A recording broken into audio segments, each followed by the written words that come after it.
우리 오늘 나눌 하나님의 말씀은 에베소서 5장 15절부터 21절까지 말씀 함께 보겠습니다.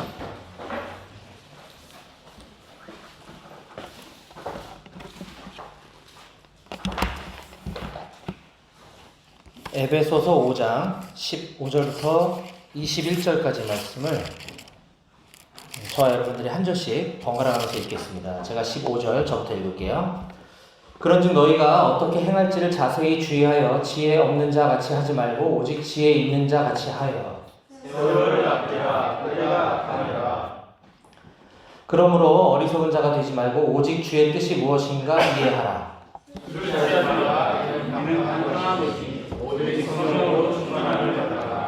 시와 찬송과 신령한 노래들로 서로 화답하며 너희의 마음으로 주께 노래하며 찬송하며 범사의 구주 예수 그리스도의 이름으로 항상 아버지 하나님께 감사하며. 같이 읽겠습니다. 그리스도를 경외함으로 피차 복종하라. 아멘. 네, 말씀에서 제가 기도하겠습니다. 하나님 감사합니다. 이 시간 에베소서 하나님의 말씀을 나눌 때 하나님 우리 이곳에 모인 모든 순자님들의 마음을 열어주셔서 주님의 음성으로 듣고 우리가 반응하고 또 우리 삶 가운데 잘 적용할 수 있는 시간 될 수 있게 도와주세요. 주님께 모든 걸 부탁드리며 감사드리고 예수님 이름으로 기도합니다. 아멘. 네, 저는 지난 몇 번에 걸쳐서 지금 에베소서를 계속 나누고 있는데요. 5장을 지금 우리가 오늘 읽었는데 5장 뒷부분을 좀 읽었는데 5장은 크게 1절과 2절에서 서로 사랑 가운데서 행하라 라고 말씀드렸고 바울이 이제 그렇게 편지를 썼다 그랬고 3절부터 14절은 빛의 자녀들처럼 행하라. 앞부분은 서로 사랑 가운데 행하라. 그 다음 두 번째 단락 빛의 자녀들처럼 행하라. 그리고 오늘 우리가 읽은 본문 15절에서 21절이 지혜 있는 자가 되라 라고 이야기하고 그 다음에 뒤에 22절에서 33절까지를 이제 그리스도와 교회와의 관계 이렇게 구분 단락 지을 수 있다고 그랬습니다. 그래서 오늘은 그 세 번째 단락에 해당되는 15절에서 21절 지혜 있는 자가 되라 라고 하는 제목으로 말씀을 함께 나누려고 합니다. 오늘 본문이 시작되는 15절은 그런즉이라는 접속사로 시작을 하고 있습니다. 그런즉 이것은 그 앞에 나와 있는 거와 뒤에 있는 거를 연결하는 접속사임을 우리가 알 수 있죠. 제가 방금 그 개요를 말씀드렸던 것처럼 5장 1절부터 14절까지는 사랑받는 자녀들처럼 행하고 빛의 자녀들처럼 행하라 라고 얘기했고 그런즉 이제 뒷부분에 지혜 있는 자로 살아가야 그렇게 살 수 있다. 이 점에 연결되고 있는 것이죠. 네, 그래서 사랑받는 자녀들처럼 사는 것, 빛의 자녀들처럼 살아가는 것, 그러려면 지혜 있는 자가 되어야 된다. 지금 이 얘기를 하고 있는 것입니다. 근데 여기서 지혜 있는 자라는 것은 우리가 아는 것처럼 뭐 세상적인 지혜, 똑똑함 뭐 이런 것을 이야기하는 것이 아니라 성경에서는 지혜를 우리가 알다시피 잠언도 그렇고 이제 예수 그리스도에 많이 이야기를 하고 있잖아요. 그래서 뭐 모든 게 다 마찬가지죠. 모든 삶에서 우리가 지혜 있는 자로 살아간다라고 하는 것은 우리 가운데 예수 그리스도를 모시며 살아가야 그것이 가능한 것이겠죠. 그래서 어쨌든 지혜가 세상이 말하는 그 지혜가 아니라는 것은 우리가 이미 알고 있기 때문에 지혜 있는 자가 되는 것에 대해서 예수 그리스도를 모시는 것. 근데 구체적으로 그게 무엇인가에 대해서 오늘 본문 말씀에서 바울이 뭐뭐하라, 뭐뭐하라, 뭐뭐하라 라고 이제 명령으로다가 이제 이야기하고 있는 대목들이 있습니다. 그래서 그 부분을 중심으로 좀 더 우리가 구체적으로 살펴보도록 하겠습니다. 자, 지혜 있는 자가 되기 위해서는 첫 번째로 바울이 15절에 자세히 주의하라 라고 하는 명령을 합니다. 15절 제가 읽어볼게요. 그런즉 너희가 어떻게 행할지를 자세히 주의하여 지혜 없는 자 같이 하지 말고 오직 지혜 있는 자 같이 하여. 자세히 주의하라는 게 이제 첫 번째 명령입니다. 자세히 주의하라. 근데 이제 여기서 뭘 자세히 주의하라는 건가? 요거를 조금 이제 또 단어를 좀 뜯어서 살펴봤더니 이 자세히라는 말이 이제 주의 깊게, 철저하게, 신중하게 이런 의미를 가지고 있더라고요. 신중하게, 주의 깊게. 그 다음에 주의하라라고 하는 말은 조심하라는 뜻을 가지고 있습니다. 그래서 영어 성경에 보면 be very careful 이렇게 시작을 하고 있거든요. 매우 주의 깊게 신중하고 조심스럽게 행동해라 라는 것이죠. 예수 그리스도를 모신 자답게 지혜 있는 자처럼 살아가는 것. 그 첫 번째는 매사에 주의 깊게 조심해서 신중하게 행동하고 말하라 라는 것입니다. 저는 이것을 우리의 삶 가운데 좀 적용했으면 좋겠어요. 저도 부끄럽지만 오늘 제가 건강검진을 이제 예약을 하다가 그쪽 이제 그 예약 담당하는 직원하고 통화하는데 제가 매년 거기서 하는데 아마 들어온 지 얼마 안 된 직원인 것 같아요. 이제 뭐 이렇게 좀 하여튼 대화가 좀 힘들었어요. 그래서 제가 살짝 좀 화를 냈거든요. 그래서 위에 실장님하고 통화 좀 하게 해달라고. 이렇게 좋게 얘기하지 않았겠죠. 마음이 하루 종일 불편한 거예요. 그래가지고 나중에는 그 자매가 다시 전화 왔는데 내가 아까는 마음 불편하게 해서 정말 미안하다. 제가 사과했어요. 그랬더니 저도 고객님의 제가 말을 잘 못 알아들어서 죄송합니다 이렇게 해서 훈훈하게 잘 마무리했는데 중간에 저 화가 머리끝까지 나서 딴 병원으로 해버려야 되겠다 그냥. 이렇게까지 화가 났었는데 제가 좀 신중하지 못했던 거에 대해서 좀 해결 많이 했습니다. 네, 좀 주의 깊게 해야 되는데 제 전화기에 컬러링을 다 들었을 텐데 어떡하면 좋아. 네, 사과했으니까 뭐. 네. 네, 그리고 이제 바울이 우리가 지혜 있는 자처럼 살아가기 위해서 또 두 번째 해야 될 것은 세월을 아끼라라는 말씀을 16절에서 하고 있습니다. 세월을 아끼라 때가 악하니라. 우리가 잘 아는 말씀이죠. 세월을 아끼라 때가 악하니라. 이거는 이제 우리가 그냥 세상이 험악하니까 그냥 시간 허투루 쓰지 말고 좀 시간 관리 잘해 이런 말씀이 아닙니다. 사실 그런 말씀인 줄 알았었는데 우리가 시간에 대한 개념을 얘기할 때 우리가 잘 아는 것처럼 두 가지 단어를 쓰죠. 하나는 크로노스의 시간과 하나는 카이로스의 시간이 있단 말이죠. 크로노스의 시간이 우리가 아는 이제 째깍째깍 지금은 몇 년 몇 월 며칠 9시 30분 이게 이제 크로노스의 시간이고 카이로스의 시간은 이제 하나님의 시간, 하나님의 계획, 섭리, 때, 나를 향하신 어떤 주관적이고 약간 그런 추상적인 시간의 개념이 카이로스의 개념이거든요. 근데 여기서 세월을 아끼라라고 했을 때 그 세월이 바로 카이로스로 쓰였다고 하는 사실입니다. 그래서 이 시간 낭비하지 말고 OAT 잘 해. 이게 이 정도가 아니라는 거죠. 그게 하지 말라는 게 아니라. 예. 그래서 이 세월로 사용된 단어가 여기서 카이로스가 쓰였다. 이게 단순한 그냥 시간을 아끼라는 개념이라고 한다면 시간은 돈이다. 이런 걸로 우리가 적용해야 될 텐데 그것이 아니라는 것을 NIV 성경을 보면 또 좀 더 명확하게 알 수 있습니다. NIV에 보면 세월을 아끼라라는 말을 이렇게 표현하고 있습니다. Making the most of every opportunity. 모든 기회를 최대한 활용하라. 세월을 아끼라. 모든 기회를 최대한 활용하라. 조금 뉘앙스가 좀 다르죠. 여기서 말하는 게 그런 것이라는 거죠. 여기서 최대한 활용하라. 우리말로 그렇게 영어 성경에 최대한 활용하라고 되어 있는데 우리 성경에 아끼라라고 되어 있습니다. 그러면 시간을 최대한 많이 쓰라는 겁니까? 시간을 최대한 많이 쓰지 말라는 겁니까? 그렇죠. 좀 뉘앙스가 많이 다르죠. 또 여기서 아끼라라고 이제 아끼라 우리나라 말로는 아끼라지만 이제 최대한 활용하라라고 한 그 부분의 원뜻을 또 제가 뒤져봤더니 이 단어가 속량하다, 구속하다라는 뜻을 가지고 있더라고요. 세월을 속량하라, 구속하라. 네, 점점 더 헷갈려요, 지금. 시간을 어떻게 구속하라는 거지? 그러니까 이 예수님께서 우리를 구속하셨다, 속량하셨다라고 했을 때 예수님 십자가의 보혈의 값을 치르고 우리를 구속해 주신 거잖아요.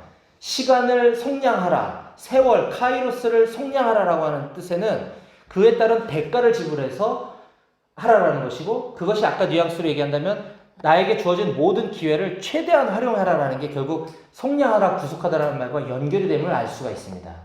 그러니까 다시 정리하면 세월을 아끼라, 시간을 허투루 쓰지 말고 아껴서 잘 주무 있게 써라 이것이 아니라 나에게 주어진 하나님께서 나에게 주신 모든 기회들 이것들을 나의 최선을 다해서 내가 지불할 수 있는 대가를 지불해서 그걸 사라, 속량해라 라고 하는 뜻이라는 것입니다. 왜냐하면 여기서 이제 왜냐하면이라는 단어도 지금 우리 성경에는 안 보이는데 세월을 아끼라 because 왜냐하면 때가 악하기 때문이라 원래 거기 왜냐하면이라는 단어가 또 들어가 있거든요. 때가 악하다 그치 뭐 세상이 흉흉하니까가 아니라 때가 악하다는 종말의 때가 가까웠다. 말세가 가까웠기 때문이다라는 뜻입니다. 원래가. 정리하면 세월을 아끼라 때가 악하니라. 이거는 지금은 이제 마지막 주님 오실 날이 얼마 안 남았다. 얼마 안 남았다. 그렇기 때문에 하나님께서 너에게 주신 모든 기회들을 최대한 사용을 잘해라. 이 얘기를 지금 하고 있는 것입니다. 그러면 우리에게 하나님이 주신 모든 기회, 카이로스가 뭘까? 하나님께서 우리에게 주신 기회를 최대한 활용하라고 했는데 모든 대가를 지불해서라도 그걸 활용하라고 했는데 그것이 무엇인가라고 봤을 때 저는 이렇게 생각이 들었어요. 하나님, 물론 여기 지금 다 연배 차이가 있긴 하지만 어쨌든 우린 80 밑으로 다 청년 아니겠습니까? 그쵸? 네. 하나님 우리에게 젊음을 주셨잖아요, 지금. 그쵸? 우리가 80 넘어서도 지금처럼 월요일 모임, 목요 모임, 또 주중에 맨투맨 했으면 좋겠습니다, 소망은.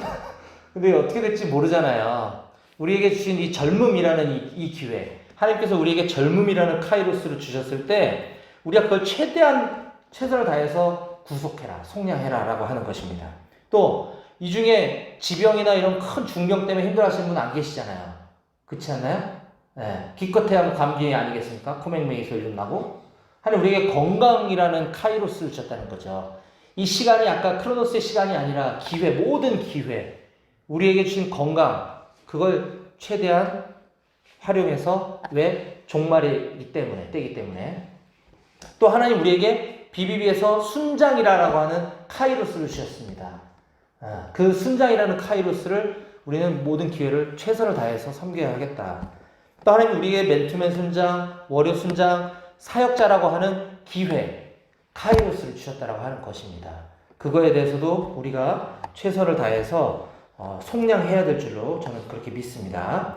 자, 세 번째 바울의 가르침 17절에 나옵니다. 그러므로 어리석은 자가 되지 말고 오직 주의 뜻이 무엇인가 이해하라. 즉 어리석은 자가 되지 말아라. 주의 뜻을 이해하는 자가 되라 라고 하는 것입니다. 어리석은 자가 되지 말고 주의 뜻을 이해하라. 이게 서로 대조를 이루는 걸 알 수 있죠. 그러니까 반대 개념이라는 겁니다. 주님의 뜻을 이해하지 못하는 자, 어리석은 자. 어리석은 자는 뭐냐? 주님의 뜻을 못 알아듣는 자. 근데 바울이 지금 15절, 17절, 18절에서 계속 이렇게 상반되는 두 개념을 대꾸를 이뤄가면서 지금 제시하고 있습니다. 15절에서는 지혜 없는 자가 되지 말고 지혜 있는 자가 되라. 17절에 어리석은 자가 되지 말고 주의 뜻을 이해하는 자가 되라. 18절에 좀 이따 나누겠지만 술 취하는 자가 되지 말고 성령으로 충만함을 받는 자가 되라. 서로 이게 상반되는 대꾸를 보여주면서 결국 어리석은 자는 주님의 뜻이 무엇인지 이해하지 못하는 자이기 때문에 지혜로운 자가 되려면 주님의 뜻을 잘 이해하고 분별해라 라고 하는 것입니다. 자, 또 네 번째, 방금 나눴던 것처럼 술 취하지 말고 성령으로 충만함을 받으라 18절에 이렇게 말씀하고 있는데 이 말씀 또한 많은 세상적인 그리스도인들이 즐겨 인용하는 구절입니다. 성경에 술 취하지 말라고 그랬지 언제 술 먹지 말라고 그랬냐? 뭐 이런 얘기 많이 듣지 않습니까? 어디서 이 에베소서 5장 18절 말씀을 알아가지고. 근데 이게 그저 뭐 그냥 단순히 술 먹지 말아라, 술 취하지 마라, 성령 충만함을 받으라. 술 취했을 때 드러나는 외적 어떤 행동들, 막 이렇게 흥분하고 막 기분 좋고 막 이게 술 취했을 때 이거랑 비슷하기 때문에 이거 하지 말고 이거 하라는 거구나. 이렇게 얘기하는 얘기를 좀 많이 들었거든요. 그건 조금 성령님을 좀 기분 나쁘게 하는 것 같아요. 제가 봤을 때는. 술 취했을 때 나오는 외적인 모습이 성령 취했을 때 나오는 모습과 비슷할 수 있는 부분도 없지 않겠지만 그걸 대조했겠습니까? 설마? 그렇지 않아요? 네. 저는 여기서 또 하나 가끔 아직도 우리 순장님들 중에 술을 끊지 않고 있다는 순장님이 있다는 얘기를 제가 들었습니다. 우리 모임 말고.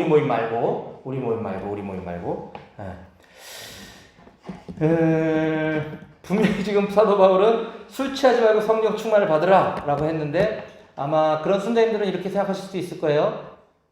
난 술 안 취해. 난 조절할 수 있어, 술. 근데 저는 그 말을 이렇게 생각합니다. 나는 교회 안 다녀도, 나 비비 안 나와도 나는 내 신앙 지킬 수 있어. 저는 이거랑 같다고 생각을 해요. 왜냐하면 성경에 술 취하는 것이 곧 방탕과 음란과 어둠의 교회로 연결된다는 얘기를 수도 없이 많이 얘기하고 있거든요. 근데 나는 술을 가까이 하면서 나는 술 안 취해, 나는 방탕 안 할 수 있어 라고 자신할 수 있는 건 저는 교만 내지는 본인을 너무 과신하고 있나? 라고 생각을 합니다. 우리가 하물며 직장 선교사요, 우리가 순장이라고 한다면 술 마시면 안 되겠죠. 그렇지 않나요? 네. 혹시 여기 아직 술 못 끊으신 분이 있다면, 제가 모르는 분이 있다면 끊으셨으면 좋겠고, 성경은 말씀드린 것처럼 술 취하는 것을 방탕함, 음란함, 어둠에 속한 것, 이런 것이라고 규정합니다. 로마서 13장 12, 13절 제가 읽어드릴게요. 밤이 깊고 낮이 가까웠으니 그러므로 우리가 어둠의 일을 벗고 빛의 갑옷을 입자. 낮에와 같이 단정히 행하고 방탕하거나 술 취하지 말며 음란하거나 호색하지 말며 다투거나 시기하지 말고. 뭐 이 밖에도 뭐 대라 그러면 엄청 많습니다. 심지어 술 취한 사람은 하나님의 나라를 유업으로 받지 못한다라고 명확하게 얘기하고 있습니다. 고린도전서 6장 9절 10절인데요. 불의한 자가 하나님의 나라를 유업으로 받지 못할 줄 알지 못하느냐? 불의한 자. 자, 미혹을 받지 말라. 음행하는 자나 우상 숭배하는 자나 간음하는 자나 탐색하는 자나 남색하는 자나 도적이나 탐욕을 부리는 자나 술 취하는 자나 모욕하는 자나 속여 빼앗는 자들은 하나님의 나라를 유업으로 받지 못하리라. 갈라디아서 5장 19절 20절.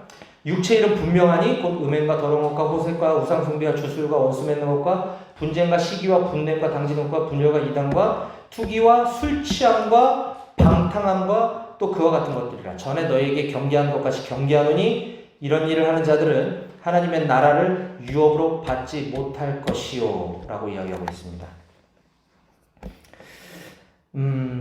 그렇기 때문에 아까 말씀드렸던 것처럼 우리가 이제 이 말씀, 하나님 말씀을 우리가 공부하고 말씀 우리 안에 들어오고 내가 주님의 제자라고 산다면 이건 세상과 타협하는 거라고밖에 저는 생각할 수가 없다라는 것이죠. 그래서 술 취하지 말고 우리 성령의 충만함을 받아야 된다라는 것, 그게 지혜로운, 지혜 있는 자의 삶의 모습이다라는 것 기억하셨으면 좋겠고요. 다섯 번째 가르침은 서로 화답하라. 그리고 마음으로 노래하며 찬송하라라고 19절에 이야기하고 있습니다.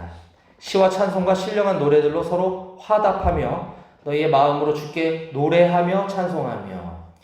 여기 이제 화답하다라고 쓰여진 단어가, 근데 이게 또 자세히 보면 시와 찬송과 신령한 노래들로 서로 화답하라고 하니까 교동문 같이 이렇게 이제 서로 주고받고 하는 찬양 이런 거 이제 생각할 수도 있는데, 여기서 말하는 이 서로 화답하라는 뜻은 서로 대화를 하라, 서로 교제하라라고 하는 단어입니다. 그러니까 우리가 시와 찬송과 신령한 노래를 서로 주고받으면서 찬양과 경배를 드리자라는 것과는 조금 달라요. 여기까지는 시와 찬송과 신령한 노래들로 서로 대화 나누고 서로 교제하라. 누구가 있겠어요? 그리스도인들 간에.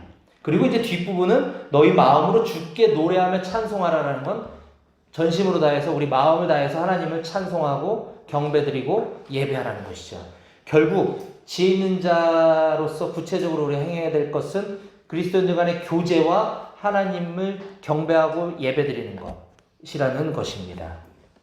그리스도인들 간에 교제하는 것, 그것도 우리가 너무 잘 아는 것처럼 말씀과 기도와 예배를 통해서 함께 서로 대화 나누고 기도하는 것.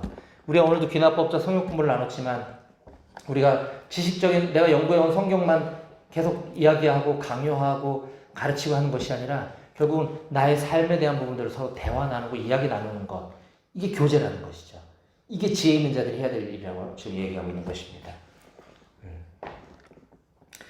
우리가 모이기를 힘쓰고, 우리가 월요 모임과 목요 모임에 모이기를 힘쓰고 모였을 때마다 우리가 적용 중심의 자기 자신의 삶을 솔직하게 나누고 대화하는 것, 그것이 바로 서로 화답하는 거고, 결국 우리가 이 목요 모임이라는 예배 가운데 그런 것들을 행하고 있기 때문에 바울이 19절에서 얘기하고 있는 것이 바로 그런 지혜 있는 자의 모습이다라는 것 기억하셨으면 좋겠습니다. 그 다음에 여섯 번째는 20절에 나오는 하나님께 감사하라라는 것입니다. 20절 한번 읽어주시겠어요? 자, 다 같이 시작! 범사의 우리 주 예수 그리스도의 이름으로 항상 아버지 하나님께 감사하며. 아멘. 제가 코감기가 걸려가지고 우리 하진이가 몇 번 먹다가 금방 코가 말른 감기약이 집에 있길래 그걸 애기 10살짜리 애기 약이라 제가 만만하게 보고 2포씩 털어 넣었더니 정신이 몽롱하고 침이 바짝바짝 마르고 그래서 잠깐 물 먹으려고 제가 읽어달라고 그랬습니다. 범사에 우리 주 예수 그리스도의 이름으로 항상 아버지 하나님께 감사하며, 결국 감사하라라고 하는 것인데 어떻게 감사하냐에 대해서 범사에 항상이라고 하는 부사를 지금 사용하고 있죠. 범사에 항상, 이 단어는 사실은 이제 이 바울이 이 에베소서 서신서를 기록할 때는 이 워드 플레이, 일종의 워드 플레이를 한 것인데 비슷한 단어를 지금 쓰고 있는 거거든요. 범사에라고 하는 단어는 판톤이라는 단어고 항상이라는 단어는 판토네라고 하는 단어예요. 판톤이라고 하는 것은 뭐 말 그대로 범사니까 모든 일에 어떤 상황 가운데서도 하나님께 감사해라. 범사에. 그 다음에 판토네, 항상 감사해라. 늘 감사해라. 모든 순간마다 모든 때에 언제나 어느 때든지 무슨 일을 하든지 하나님께 감사라는 거죠. 판톤과 판토네를 가지고서 이렇게 범사에 감사해라, 항상 감사해라라는 것을 강조하고 있습니다. 제가 이 감사에 대해서는 이제 몇 번 말씀 나눴지만, 그리고 여기서 또 중요한 부분은, 그런데 하나님께 감사하되 감사의 방법과 감사의 수단은 오직 우리 주 예수 그리스도의 이름으로 감사하라는 것이죠. 이 부분이 되게 중요한 것인데, 제가 몇 번 데살로니가전서 말씀 나눌 때 나눴던 기억이 나는데, 우리가 감사해야 되는 거 너무 잘 알고, 뭐 학교에서도 감사가 배워왔고, 교회에서도 배우고 하면서 감사의 제목들 정도가 굉장히 귀하지만, 내가 지금 감사하고 있는 제목들이 과연 주 예수 그리스도의 이름으로 감사한 것인지, 아니면 나의 바램과 나의 목적이 이루어진 것에 대한 감사인지에 대해서는 우리가 끊임없이 점검해보지 않으면 우리는 엉뚱한 감사를 할 수도 있을 수 있다는 것을 좀 기억했으면 좋겠습니다. 우리가 가장 우선되어야 될 것은, 그러니까 나를 구속해 주신 그 하나님의 은혜는 옛날에 감사했으니까 끝이 아니라 아침마다 새롭고 날마다 감사가 되어져야 되는 것이거든요. 그리고 예수 그리스도께서 나의 삶을 주관해 주시고 있는 것, 그것이 감사한 것이지, 내가 뭐 실적이 잘 나온 게 그게 예수님하고 뭔 상관이 있을까요? 그러니까 우리는 과연 여기서 제가 이제 감사일기도 열심히 쓰다가 집어치웠다 그랬잖아요. 맨날 뭐 우리 하민이가 말 잘 들어서 감사합니다. 뭐 시험 잘 그거 아니라는 거죠. 뭐 그런 거라도 감사하면 안 하는 것보다 낫긴 하겠지만, 절 다니는 사람들 그런 거 감사 안 할까요? 그렇잖아요. 감사하되 우리 주 예수 그리스도의 이름으로 감사하는 것. 그러니까 늘 우리는 예수님을 생각하면서 감사해야 된다는 거. 그 일상적인 감사와 좀 구분했으면 좋겠습니다. 그리고 이제 마지막이 21절에 나오는 피차 복종하라인데, 그리스도를 경외함으로 피차 복종하라. 근데 이 구절은 제가 이게 연구하다 보니까 좀 특이한 걸 발견했는데, 우리 개정 성경에만 21절까지를 이제 한 문단으로 이렇게 묶어놨고 22절부터 새로운 단락을 구분하고 있거든요.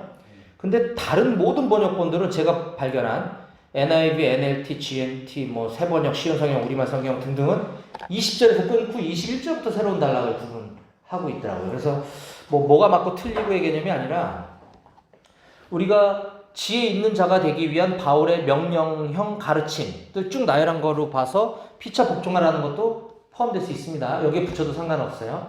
그런데 이제 뒷부분에 나오는 이야기가 보면 5장 33절까지는 남편과 아내와의 관계에 있어서의 복종에 대한 가르침을 얘기하고 있거든요. 그리고 6장 1절에서 4절은 자녀와 부모의 관계에서의 복종, 그리고 6장 5절에서 9절은 종과 상전의 관계에 있어서의 복종을 다루고 있단 말이죠. 그러니까 그런 측면에서 봤을 때 21절은 뒤로 붙이는 게 조금 더 나을 수 있겠다라는 생각을 하면서 오늘은 20절까지 말씀을 끝으로 마무리하고 다음 시간에 그 뒷부분을 좀 이어서 나누려고 합니다. 말씀 마무리하겠습니다. 정리할게요. 오늘 우리가 어떻게 살아가는 것이 과연 지혜 있는 자인가에 대해서 바울의 강력한 권고의 명령을 우리가 가르침으로 들었습니다. 지금 우리가 살아가는 이 시기는 마지막 때이기 때문에, 그렇기 때문에 주님께서 나에게 허락하신 때, 시간, 카이로스, 그 모든 기회들을 최대한 활용해라. 이게 지혜 있는 삶이다라는 것이고요. 또 하나, 주님의 뜻이 무엇인지 잘 이해해라. 그리고 성령으로 충만한 삶을 살아야 된다. 다른 짓 하지 말고. 그리고 그리스도인들과 함께 우리 여기 모여있는 우리들처럼 그리스도인들과 함께 서로 공동체적으로 하나님을 전심으로 찬양하고 예배도 드리지만 우리의 삶을 서로 이야기하고 대화 나누면서 교제해라. 이게 지혜 있는 삶입니다. 그리고 우리는 늘 항상 모든 일 가운데 하나님께 감사하는 삶을 살아야 된다. 주 예수 그리스도의 이름으로. 이것들을 잘 정리해서 기억하셨으면 좋겠고요. 우리가 아는 것처럼 이런 모든 것들은 내가 이렇게 살아야지 열심히 노력한다 해서 되는 것은 아닙니다. 우리 야고보 사도도 우리가 이런 지혜로운 삶을 살려면 이것을 간절히 사모하는 마음으로 하나님께 구해라라고 우리에게 권면해 주고 있습니다. 제가 이 지혜로운 자가 되기 위해서 어떻게 해야 되는지 야고보서 1장 5절 6절 말씀을 끝으로 읽어드리고 말씀을 마치도록 하겠습니다. 야고보서 1장 5절 6절입니다. 너희 중에 누구든지 지혜가 부족하거든 모든 사람에게 후히 주시고 꾸짖지 아니하시는 하나님께 구하라. 그리하면 주시리라. 오직 믿음으로 구하고 조금도 의심하지 말라. 의심하는 자는 마치 바람에 밀려 요동하는 바닷물결 같으니. 아멘. 기도하시겠습니다.